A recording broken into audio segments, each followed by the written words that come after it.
Okay, before we going to do any soldering, you want to determine what your jet size is to begin with. This one came in a package that said it was an 80 jet size. I don't know what 80 means, but checking it, I found that a number 68 drill bit, which is .031, fits it perfect. And you want to check your original orifice size before you start soldering, so you know how far up or down you're going.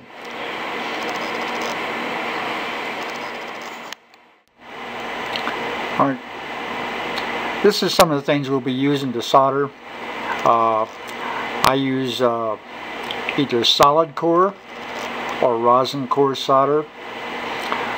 No corrode is one of the best soldering flux or paste that I've ever used. I like that. This is a pin vise. This is what we're going to use to drill after the jet is soldered closed.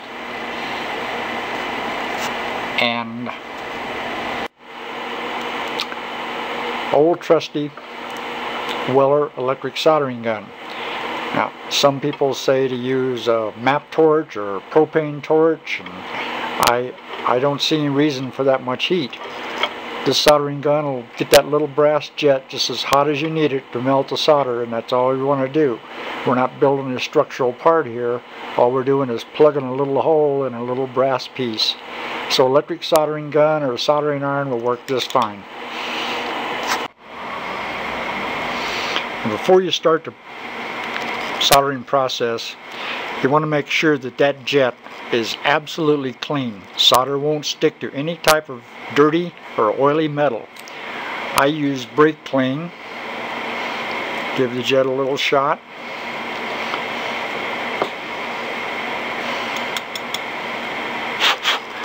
Blow it out.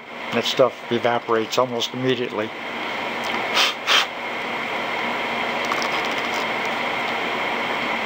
And I had cleaned it beforehand too, so I'm cheating again. You can hold a jet any way you want. I happen to use a little pair of hemostats. Something else that works good is to drill a hole that the jet will lay into in something that won't burn very easy, like a piece of sheetrock with the paper removed. Wood will work, but wood sometimes burns around there and kind of makes a mess. Take a little tiny piece of the no corrode solder flux, solder paste, and just kind of dab on there a little bit. It's going to melt and run where you want to anyway. Now we got the solder gun. It's electric, so we pull the trigger, wait for it to heat. I like to kind of clean the tip a little bit, and then we do what we call tinning the tip by melting solder onto the tip. And you've got a nice little ball of solder hanging down there, and just touch the jet with it. When the jet gets hot enough to accept the solder, it'll flow in there like so.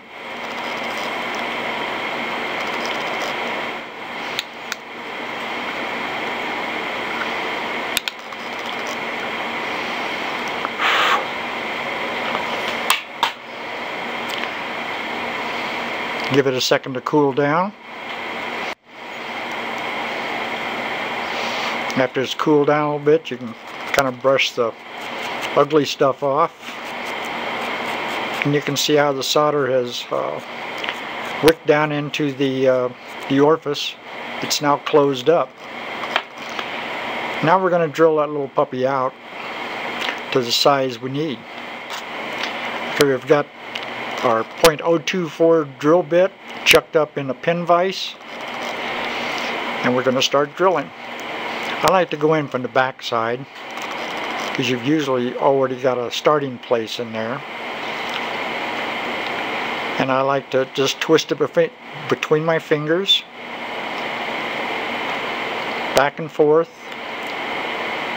No use to use a power drill, a soft solder, and a drill bit will drill right through it.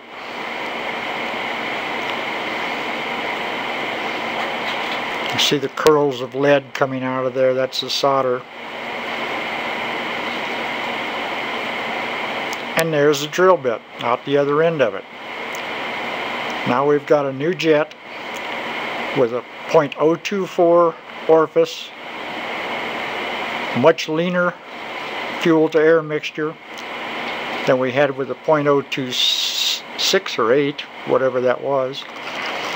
Now we'll kind of clean this up a little bit and install it back in the carburetor. You can take the jet and just run it over a piece of sandpaper if you want to. Clean the excess off the top of it.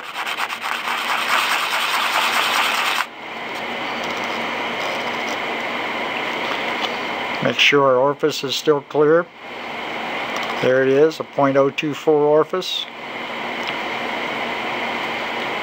And one thing you want to be careful of is getting excess solder, too much solder, and getting it down into threads. If you do that, you're going to have problems getting the jet back into the emulsion tube. So there we go. Wasn't that difficult?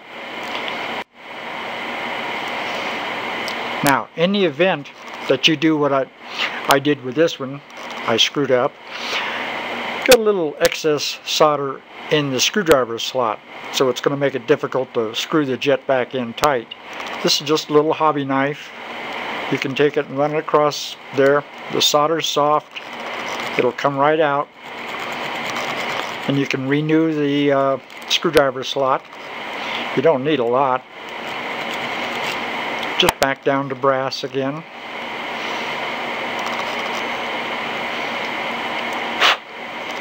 And we're ready to go.